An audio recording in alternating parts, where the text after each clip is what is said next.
Hello everyone, my name is Patricia Diego and I am a postdoc at the Max Planck Institute for Astrophysics in Garching.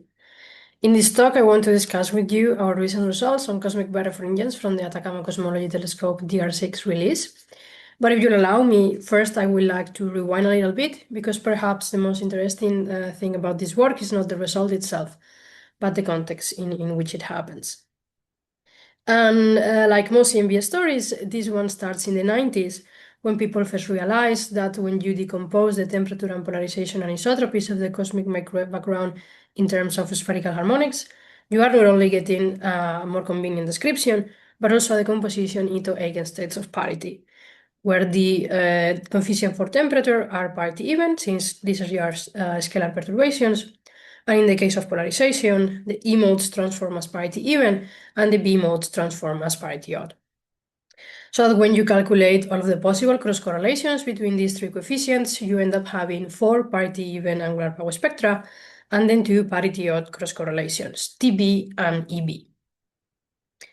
However, in our current understanding of the laws of physics, we know that the universe has no preferred directions, that the gravity and electromagnetism are interactions that conserve parity, and that the only parity-violating phenomena we have ever observed have always been confined to the atomic scales of the weak interaction. So we expect the anisotropies, the statistics of CMB anisotropies, to also conserve parity, and we expect no TB or EB correlations to be produced during recombination. If you reverse the argument and you happen to find non-null TB or EB correlations, then that could be evidence of parity-violating physics at cosmological scales, and it will profoundly change our understanding of the universe. And in general, exploring all this type of parity-violating observables has the potential of opening new windows to gain new insights into the nature of dark matter, dark energy, and also inflation. In particular, dark matter or dark energy could be made of a parity-violating pseudoscalar field that can couple to electromagnetism through a Chern-Simons interaction in the Lagrangian.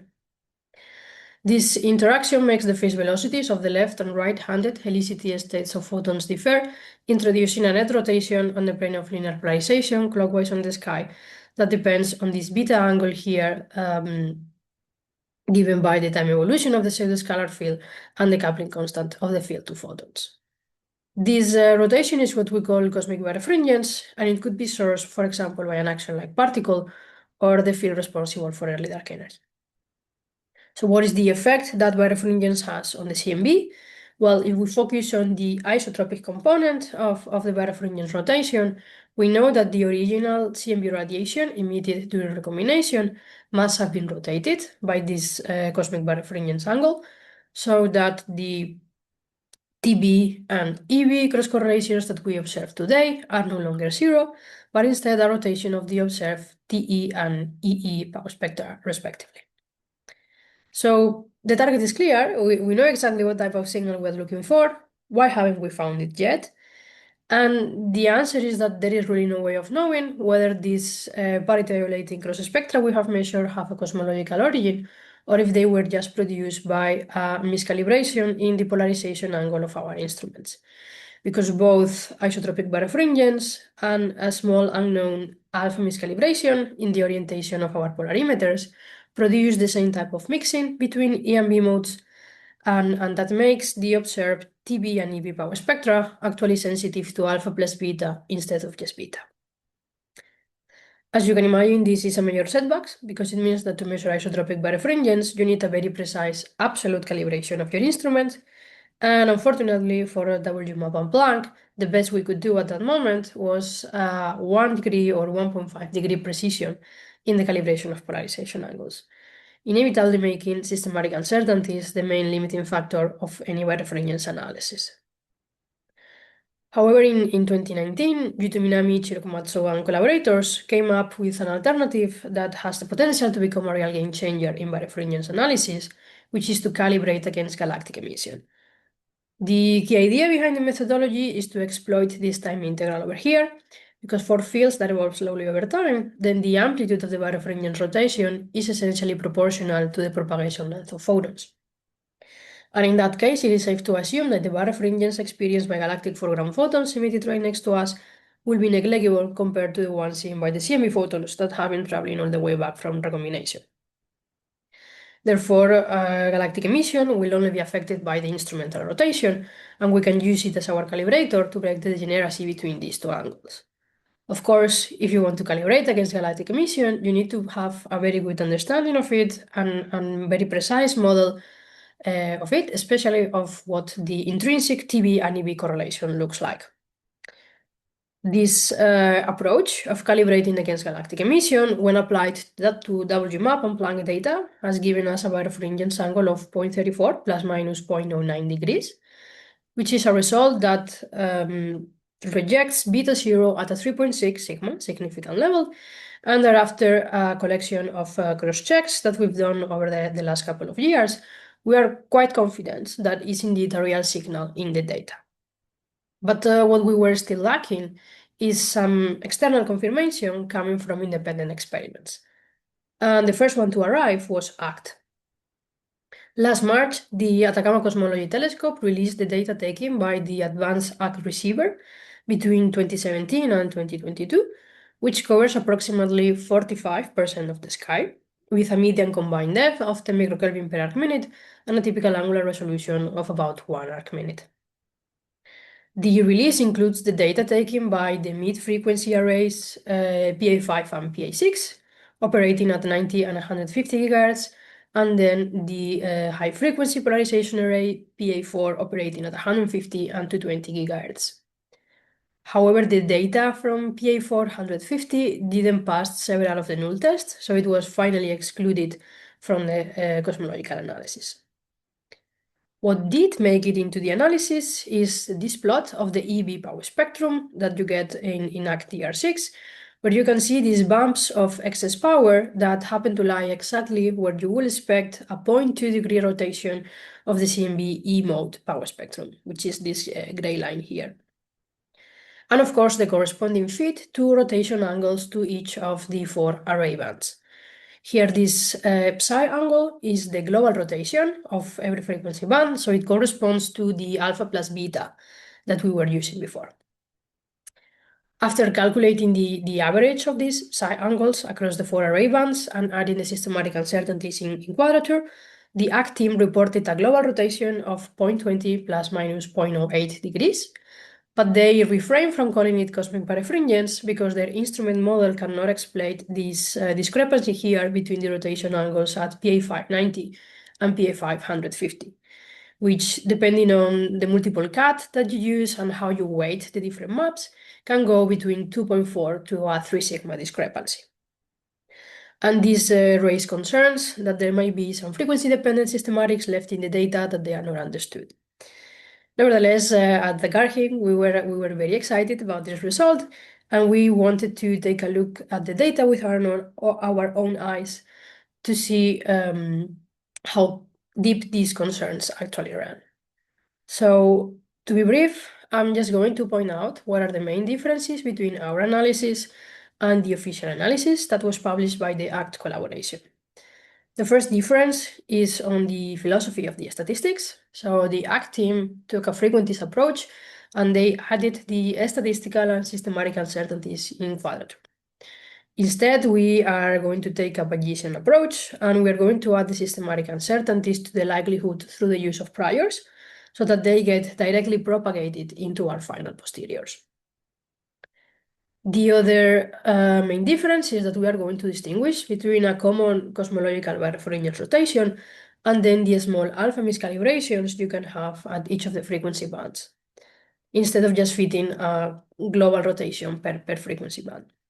And in particular, we are going to use the knowledge of the optical model to break the degeneracy between the alpha and beta rotations. Another minor difference is that we are going to include TV power spectra and the 220 GHz frequency band into the analysis, even though the ACT team decided to exclude it from theirs, due to the limited signal-to-noise that it has. This is a very fair point, in the sense that these channels are only going to contribute to a 3% extra constraining power, but what we wanted to show is that you'd find a consistent birefringence angle across all of the frequencies and all of the channels of ACT.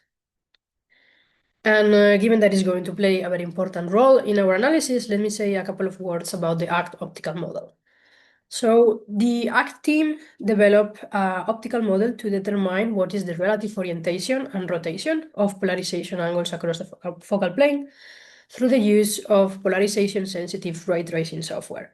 And with it, they wanted to account what are the uncertainties that you have from the small possible displacements in the position and orientation of the lenses, and the uncertainties you have on what is the actual thickness of the anti-reflection coating and the refractive index of the lenses. With the model, they were able to determine that the standard deviation of systematic uncertainties per polarization array is of about 0.1 degrees, and that polarization angles rotate by less than 0.01 degrees within the passbands. However, the model stops at the optics. So, for example, any potential frequency response of the dichroic TES detectors or any other subsequent data processing is not included in the model. And I also want to stress that it is still a model, so it's not a measurement or an absolute calibration. And hypothetically, if a common rotation affected all of the detectors in the focal plane, then that will still pass through. Based on this model, we define 3 sets of Gaussian priors with 0 mean, which means that we are going to assume that the ACT maps are well calibrated and only small miscalibrations around that are possible due to these systematic uncertainties in the optical model. We will consider 3 configurations, one where miscalibration angles are independent, one where they are correlated within the same polarization array, and one where they are correlated per frequency. Now, the ACT team believes that polarization angles should be tightly correlated within the same PA, since they are housed in the same tube and they share all of the same optical elements. So that is the configuration that we will take as our baseline. Nevertheless, we wanted to have these other 2 options. First of all, to be able to assess how much do our results depend on the choice of prior. And second, especially this case where angles are correlated per frequency, we wanted to have it because this is a dependence that is not considered in the optical model, and it seems to be a pattern emerging on the data itself. So having said that, let me show you our results. For all of our 3 priors, we are finding a birefringence angle of 0.20 degrees and miscalibrations that are mostly consistent with 0. You can also see how the uncertainties get propagated within our Bayesian framework, right? When you do not include any information on systematic uncertainties, your error bar on birefringence is 0.032 degrees, but that increases to 0.058 degrees the moment that you include those systematic uncertainties through the independent prior, and further increases to 0.072 degrees when you use priors that are more restrictive and that require certain types of correlations between the variables. And this brings me to the major point of our analysis, which is the fact that this Bayesian framework allows us to reconcile the discrepancy between the miscalibration angles of PA 590 and PA 550. Right, we can diminish the original 2 sigma discrepancy to just a 1.1 sigma difference. However, the data doesn't really seem to favor one assumption on the optical model over the rest, because as you can see here, we are recovering very stable chi-square values across the 3 priors. And what this is telling us is that interpretations where there is a significant discrepancy between PA 590 and PA 550 are equally consistent with the data as interpretations where the discrepancy is not significant at all and there is nothing funny going on between these 2 bands, right? If the data consistently showed that these 2 channels are discrepant, then it will be able to overcome the prior and show us some more sizable difference between the chi-square that you recovered for different assumptions on the optics. But that is just not happening. So even though the ACT team did the right thing by raising these concerns, we believe that the data doesn't really have much sensitivity to it. And finally, we also play around trying to see what is the impact of other potential systematics that might lurk in the ACT data. In particular, we extended our model to marginalize over the residual I2P leakage that might remain after the ACT processing. And to do that, we needed to extend our data model to include these gamma factors that are going to parameterize how much of the T power is leaked into polarization. For simplicity, we assume these gamma factors to be constant for all angular scales and also to be the same for a T2E leakage than a T2B leakage. And you can see here on the bottom how our fitting equations look like after we make this extension, and also a Taylor series expansion to leading order, since both three parameters, alpha, beta, and gamma, are very small anyways.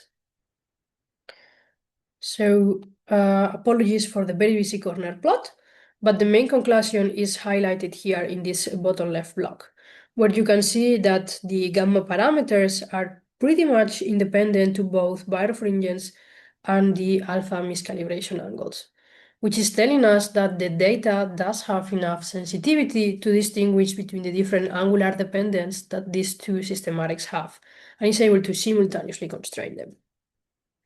To me, this was a very positive result because first, it is showing that the methodology has flexibility enough to deal with different types of systematics.